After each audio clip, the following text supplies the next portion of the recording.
रूस अफगान तालिबान की हुकूमत को तस्लीम करने वाला पहला मुल्क बन गया। खबर एजेंसी के मुताबिक रूस ने जुमेरात को कहा कि उसने अफगानिस्तान के नए सफीर की इसनाद को कबूल कर लिया है, जिससे वो मुल्क की तालिबान हुकूमत को तस्लीम करने वाला पहला मुल्क बन गया है। रूसी वज़ारत ख़ारिजा ने एक बयान में कहा कि हम समझते हैं कि इमारत इस्लामिया अफगानिस्तान की हुकूमत को बाज़ाब्ता तौर पर तस्लीम करने का अमल हमारे ममालिक के दरमियान मुख्तलिफ शोबों में नतीजा खेज दो तरफ़ा ताउन को फ़रोग़ देगा।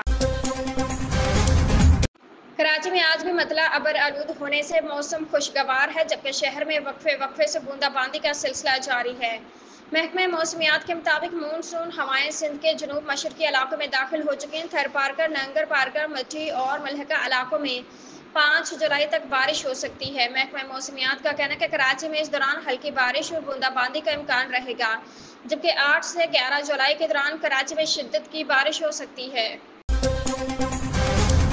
कराची 8 मुहर्रम अल हराम का मरकजी जुलूस 1 बजे नेशनल पार्क से बरामद होगा। मरकजी जुलूस की सिक्योरिटी के लिए फुल प्रूफ इंतजाम किए गए हैं। पुलिस हुक्काम का कहना है कि जुलूस रवायती रास्तों से होता कदीमी इमाम बारगाह पर देर क़याम करेगा। इल्म पर फूलों की तब्दीली के बाद जुलूस हुसैनिया ईरानिया इमाम बारगाह पहुँचेगा। पुलिस हुक्काम के मुताबिक सिंध रेंजर्स और पुलिस के दस्ते जुलूस के आगे चलेंगे। जुलूस की गुजरगाहों को कंटेनर रखकर सील कर दिया गया है। मशीर खजाना खुर्रम शहजाद ने कहा कि पाकिस्तान के ज़र मुबादला के ज़खायर में इजाफा और स्टेट बैंक के ज़खायर IFM हद से ज़्यादा हो गए हैं।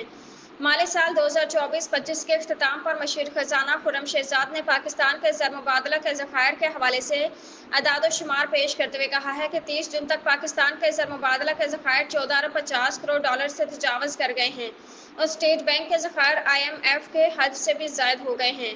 मशीर खजाना ने बताया कि गुज़रे माली साल 2024-25 में ज़र मुबादला के ज़खायर में 5.12 अरब डॉलर हुआ, जिसके बाद मजमूई ज़खायर 14.51 अरब डॉलर हो गए हैं।